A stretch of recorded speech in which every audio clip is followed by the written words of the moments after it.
इस लड़ाई में कई सारे पेरेंट लोग हमारे साथ जुड़े हैं। उन लोगों ने हमारे साथ मिलके काम किया है। इतने समय में लोग जुड़ते जा रहे हैं। आप लोगों से भी मैं रिक्वेस्ट करूंगी कि आप लोग भी जुड़िए। कई ऐसे पेरेंट हैं जिन लोगों ने अभी हमें कांटेक्ट किया, और आप लोगों के साथ भी अगर यही इसी तरीके की कोई दिक्कत है कि आप लोग नहीं चाहते कि आपका नाम सामने आए, लेकिन आपके आसपास में कुछ इस तरीके का या आपके जानकारी में कुछ इस तरीके का कोई चीज हुई है, किसी ने इस तरीके का कोई क्राइम किया है, इस तरीके की कोई गलती की है, तो आप लोग हमें बता सकते हैं। उसके ऊपर हम काम करेंगे। अभी हमारे पास हमारी टीम बढ़ गई है, और इतनी है अभी हम लोगों की टीम कि हम लोग अगर आपकी कोई कंप्लेंट आती है तो उसके ऊपर जल्द से जल्द काम करें और उसके ऊपर कोई निवारण निकालें। क्योंकि आपको कहीं ना कहीं जिम्मेदारी लेने की जरूरत है। आप खुद सोचिए कि जो आपके आसपास में रहने आए थे लोग, जिन्होंने एडमिशन लिया, जब उनकी एडमिशन हमने कैंसिल करवाई, जब एडमिशन कैंसिल होने के बाद हमने ये देखा कि वो वहां रहने के लिए अब रहते ही नहीं, वो चले गए वहां से, वो अपने खुद के घर में चले गए हैं। तो अगर कोई इंसान जो गरीब है, जिसने अपने गरीब होने का प्रूफ दिया हुआ है, अपने इनकम का सर्टिफिकेट दिया हुआ है, वो व्यक्ति अपने रहिवासी दाखिले के लिए रजिस्टर्ड रेंट एग्रीमेंट बनाता है जो कि 3 साल का है, तो क्या वो एडमिशन कैंसिल होने के बाद वहां से चले जाएगा? बिल्कुल नहीं। कोई भी गरीब ऐसा नहीं होता जिसके पास इतने हजारों रुपए पड़े हो कि वो नकली डॉक्यूमेंट बनवाए, नकली रहिवासी दाखिले बनवाए और फिर बाद में वहां रहे भी नहीं।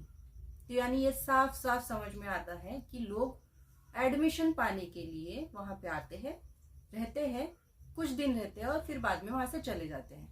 अगर वो सही में गरीब होते या सही में वहां रह रहे होते तो एडमिशन कैंसिल होने के बाद भी वहां रहते, मगर वो वहां नहीं रहते।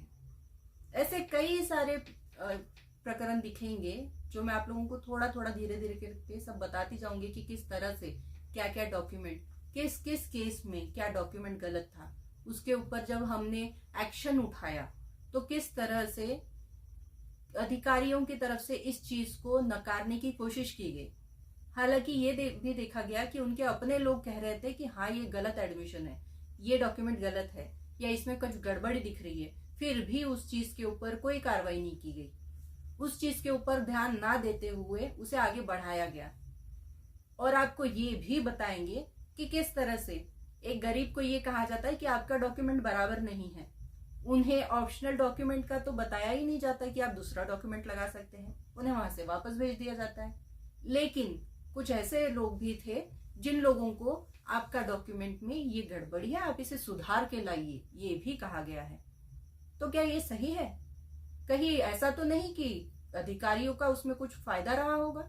ये तो सोचने वाली बात है। और ये तो आपको भी समझता है और हम भी समझदार है इतने कि इतना समझ ही आ रहा है कि हो क्या रहा है, चल क्या रहा है।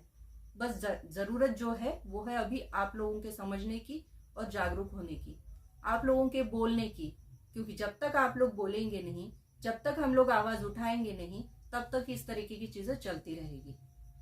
तो अब धीरे धीरे करके अगर इस तरीके की कोई चीजें आप लोगों के पास है, कोई इस तरीके का वाकया आप लोगों के आसपास में हुआ है, तो आप लोग हमें बताइए, हम उस चीज के ऊपर भी काम करेंगे। और जो भी जितना भी हमने अब तक काम किया है उस चीज को भी हम धीरे धीरे आपके साथ साझा करेंगे, आप लोगों को बताएंगे, ताकि आप लोगों के और ज्यादा अच्छे से ध्यान में आए कि ऐसा भी होता है।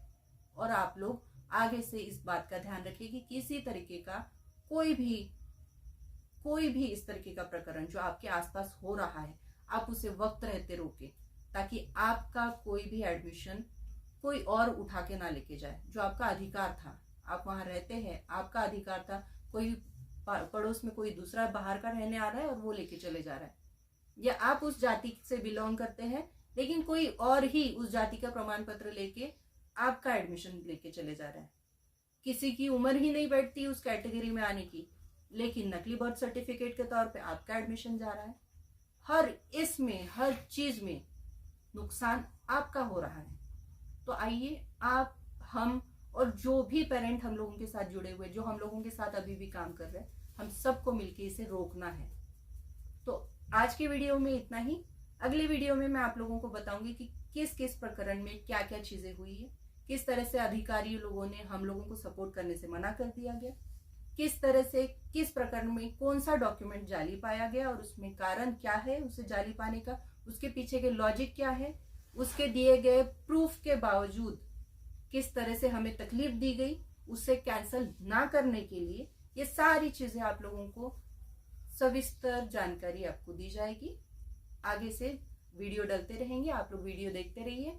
हमारे चैनल को सब्सक्राइब कीजिए, वीडियो को लाइक कीजिए, साथ ही साथ वीडियो को शेयर कीजिए ताकि ज्यादा से ज्यादा लोगों तक ये वीडियो पहुंचे और सबको इस बारे में जानकारी रहे कि किस तरह से उन लोगों के साथ गलत किया जा रहा है। आप लोगों की कोई क्वेरी हो तो आप लोगों के पास हमारा नंबर है 9373733337। इस नंबर पे आप हमें व्हाट्सएप डाल सकते हैं, हम जल्द से जल्द आपको कांटेक्ट करेंगे।